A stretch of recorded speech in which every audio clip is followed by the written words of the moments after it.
Sa ating meditation, buksan natin sa Luke chapter 2 ang ating mga Bible o ang ating cellphone.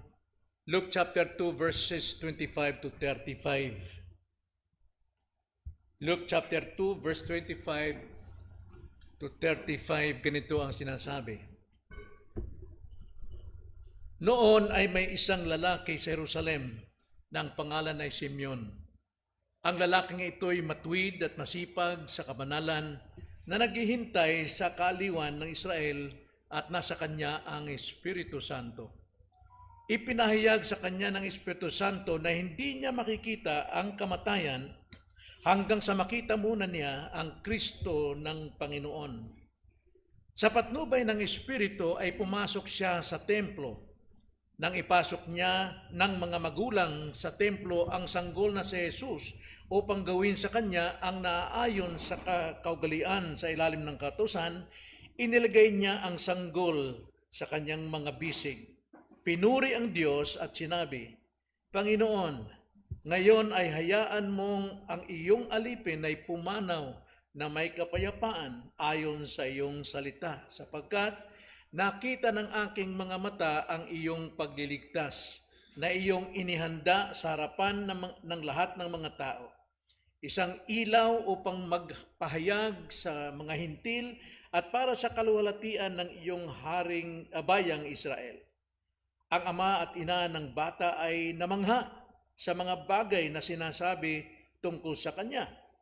Sila'y binasbasan ni Simeon at sinabi kay Maria na kanyang ina, ang batang ito'y itinalaga para sa pagbagsak at pagbangon ng marami sa Israel at pinakatanda na sasalungatin at tatagos ang isang tabak sa iyong sariling kaluluwa upang mahayag ang iniisip ng marami. Ito ang salita ng Panginoon. Ay pinamagat ko ang ating pag-aaral dito ngayong gabi sa panalangin para sa kahandaan. Panalangin para sa kahandaan. Tayo manalangin. Opo Panginoon, nawa maunawaan namin namang inyo pong layunin ngayong gabi ayon po sa aming pong paksa na aming pong tatalakayin, ang manalangin para po sa kahandaan sa maraming bagay. Nawa pagpalain po ninyo ang mga katotohanan ito sa aming mga puso. Itong aming dalangin sa pangalan ng Panginoong Hesus. Amen. Na mayroon isang bata na tinuruan ng kanyang nanay na manalangin. Dahil ang sabi ng nanay, manalangin ka anak dahil ang Diyos ay tumutugon at hindi kanya bibiguin. At agad pumikit ang bata at nanalangin siya. Pagkatapos, bigla siyang tumayo at kinuha yung payong, lumabas siya ng bahay. At siya ay nagpayong doon. Ang sabi ng nanay, ano ba nangyari sa'yo? Ba't ka nakapayong dyan? Magandang panahon. Wala namang init, wala ring ulan. Ang sabi ng bata, Nanay, nanalangin ako. Nakahanda na ako na magpayong dahil sa kasagutan ng Panginoon. Minsan tayo nananalangin pero hindi natin inaasahan o hindi natin binabantayan ang kasagutan ng Diyos sa ating buhay. Kaya kadalasan lumalakpas yung kasagutan ng Diyos at hindi tayo nakikinabang. Hindi tayo nakikinabang sa spiritual, sa physical, material, emotional, lalo na pagdating sa kalaguan natin.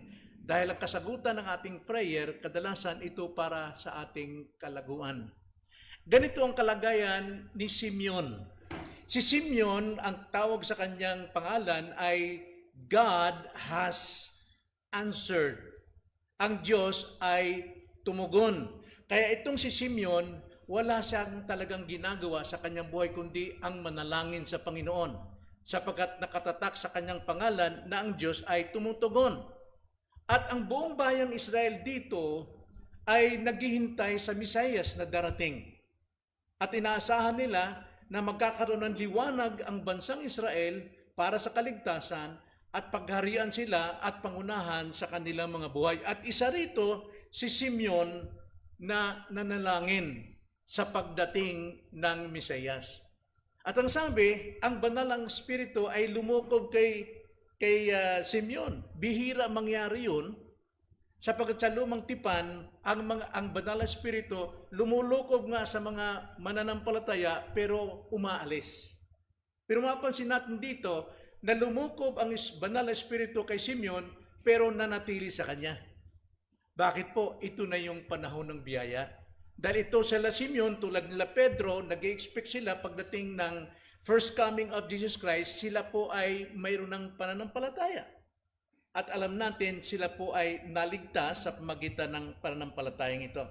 At ito ngayon, si Simeon, na sa kanyang panalangin, natupad nga na si Jesus, na noong sandaling yun, pang-8 araw, at ang mag-asawang si Maria at Jose, kailangan nilang dalhin sa Jerusalem, sa templo, upang pagkatapos ng kanyang circumcision, ay ihandog doon sa templo. Sapagkat yun ang kaugalian sa batas ni Moises. Yun ang kanilang tradisyon. At nang makita ito ni Simeon, na naroon ng batang Jesus na ito, siya'y pumasok at kanya itong kinanlong sa kanyang bisig. At siya ay nagpropesiya tungkol sa sanggol na ito sa mga magulang. At hindi lang nagpropesiya, kundi nagdeklara, nagpahayag pa si Simeon kung ano ang mangyayari sa sanggol at kung ano ang mangyayari kay Maria, na isang tabak ang tatago sa kanyang kaluluwa. Kaya nga, ito po si Simeon ay mapagkukunan natin ng leksyon pagdating po sa panalangin para sa paghahanda. Siya'y nanalangin para sa paghahanda ng katugunan ng Diyos na darating sa Jesucristo. At ang sabi ng Banal na Espiritu sa kanya, nagsalita, hindi ka makakita ng kamatayan hanggat hindi mo makita muna si Kristo.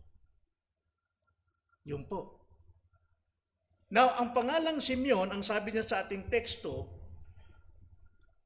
ay isang taong matuwid at isang taong banal. Ang ibig sabihin ng matuwid sa kontekstong ito, ibig sabihin, minamahal ni Simeon ang salita ng Diyos para sa iba. At yung kabanalan naman dito, minamahal ni Simeon ang salita ng Diyos para sa Diyos. Kaya itong si Simeon ay tulad din natin na isang mananampalataya. Now, ano pong makukuha natin dito? Now, sa banal na kasulatan, may mandato tayo. Mayroon tayong mandate na tayo po ay dapat magpatotoo sa lahat. Tayo maging asin, magkaroon ng timpla ang ating pananalita upang tayo'y panabikan ng mga taong ating kausap. At tayo rin ay ilaw upang tayo magliwanag, makita ang ating mga gawa bilang Kristiyano sa mga tao upang sila'y mahamon na sila'y sumamba rin sa ating Panginoon. Kaya sa mandatong ito, kailangan nating manalangin para sa paghahanda. Una, manalangin tayo para sa kahandaang tumanggap.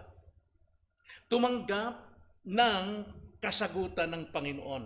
Tingnan niyo ang sabi sa 25 hanggang 28. Ganito ang sabi. Noon na may isang lalaki na sa Jerusalem na ang pangalan ay Simeon, ang lalaking ito'y matuwid at masigasig sa kabanalan na naghihintay sa kaaliwan ng Israel at sa kanya ng Espiritu at nasa kanyang Espiritu Santo. Ipinahayag sa kanya ng Espiritu Santo na hindi siya makakakita o makikita ang kamatayan hanggang sa makita muna niya ang Kristo ng Panginoon. Sa patnubay ng Espiritu Santo ay pumasok siya sa templo nang ipasok ng mga magulang sa templo ang sanggol na si Jesus upang gawin sa kanya ang naayon sa kaugalian sa ilalim ng kautusan. Inilagay niya ang sanggol sa kanyang mga bisig, pinuri ang Diyos at sinabi, Panginoon, ngayon ay hayaan mong ang iyong alipin ay pumanaw na may kapayapaan ayon sa iyong salita. Now dito si Simeon tumanggap siya ng hinihiling niya sa kanyang panalangin. Isa siyang matuwid. Ibig sabihin, minamahal niyang salita ng Diyos para sa ibang tao. Isa siyang banal. Ibig sabihin, minamahal niya ang salita ng Diyos para sa Diyos. At dininig ang panalangin dito ni Simeon. Matagal siyang naghantay. Hindi lamang si Simeon na naghihintay doon sa templo, maging isang babaeng si Elizabeth. Dalawa sila, isang propetesa. Matagal silang panahon na naghintay. Ngunit, hindi nabigo. Iniintay nila ang tinatawag na kapayapaan at kaaliwan ng bansang Israel. Nang paghihintay mga kapatid, dito tayo tinawag ng Panginoon na tayo dapat matutong maghintay. Sapagkat ganitong klaseng obedience ang ginagamit ng Panginoon na paghihintay. Ang paghihintay, ito'y nagpapatibay ng ating karakter, nagpapatibay ng ating pananampalataya, nagpapatibay ng ating pagiging isang Kristiyano. Tulad tayo ng oak tree. Ng isang oak tree, it takes many years para ito ay lumaki, magkasanga, tumibay. Hindi tayo tulad ng kabute o mushrooms na sandali lang lumago pero pagkatapos nito ay nalalata na. Maraming Christians na biglang sibol pero bandang huli nawawala. Bakit po? Hindi siya bunga ng kanyang paghihintay. Dito, patnubay ng banal na Espiritu ay ang paghihintay para sa atin. Bihira ito mangyari sa panahong ito, pero sa atin, tayo'y tahanan ng Espiritu Santo. Pinatutunayan ito, 1 Corinthians chapter 6, verse 19 to 20. Kaya nga, dapat nating luwalhatiin ng Diyos sa magitan ng ating mga gawa. So matatanggap natin ang ating hinihintay. Dito tinanggap mismo ni Simeon at nilagay sa kanyang bisig si Jesucristo. Sa atin, tanggap na natin si Jesus as bilang Panginoon. Pero dapat pa rin tayo maghintay sa ating paglago. It takes time talaga. Dapat mayroon tayong pagtitiis sa ating paglago, sa ating pananampalataya, hanggang sa lubos nating makilala at mayapos ang ating Panginoon para sa layunin, para sa ating pong ikalalago. Di lang tayo dapat magkaroon ng pagkakilala kay Kristo, kundi magkaroon tayo ng pagkayakap sa Kanya. Hindi lang tayo dapat magkaroon ng kaalaman, hindi lamang dapat mayakap natin ang kalaguan, kundi magkaroon din tayo ng ating batayan ng pagpupuri. Nung mayakap ni Kristo, nagpuri siya sa Panginoon. Inihayag niya ang propesya, kung ano yung alam niya sa banal na kasulatan, ipinahayag niya. Dapat ganun din. Ang ating pagpupuri sa Diyos, batayan, may batayan tayo, banal na salita. Hindi lamang na tayo tumanggap ng pag-apala, tayo ay nag-praise the Lord, dapat ang ating pagpupuri sa Diyos batay sa Kanyang salita. Ikalawa, manalangin tayo para sa kahandaang pumanaw. Pumanaw. Itong sinabi ni Simeon sa verse 29, di ba? Panginoon, ngayon hayaan mong ang iyong alipin ay pumanaw na may kapayapaan ayon sa iyong salita. Ang tanong natin doon, namatay kaya ito si Simeon? Palagay ko hindi. Kundi namatay siya na naglilingkod sa Panginoon. Dahil tinanggap niya ang dakilang mensahe, ang kaaliwan at liwanag, comfort ng buong Israel, kanya itong pinalaganap. Wala mang sinabi rito, pero yun ang normal na gawain ng isang mananampalataya. Na siya'y magkatimplang asin at magliwanag dahil natanggap niya ang biyayang ito. Siya ay naghintay para humayo. Lahat tayo, ganun din, asin at ilaw para sa mundo. At pagkatapos yan, handa na tayong pumanaw. Kaya hindi tayo dapat matakot kapag tayo nag-share, baka tayo masaktan, baka tayo mapahiya. Huwag tayo matakot sapagkat hindi ka mamamatay hanggat hindi natupad ng Panginoon kanyang layunin sa iyong buhay. Marami tayong karanasan, muntik-muntikan. Pero hindi pa tayo nadidisgrasya na tuluyan. May layunin pa ang Diyos para sa atin. Bakit? Taglay natin si Jesucristo sa ating buhay.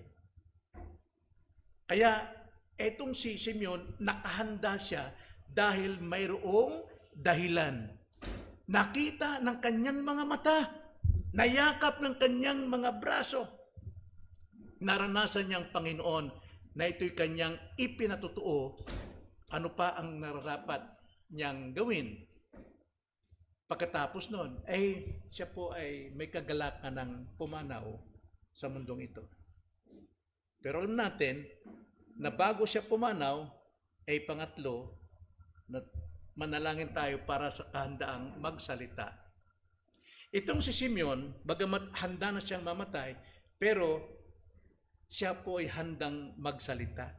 31 hanggang 35. Anong sasabihin ni Simeon? Pawang katotohanan kung ano yung sinasabi ng banal na kasulatan. Yung propesya, narinig ito na mag-asawa tungkol kay Jesus. Kung sino si Jesus dito.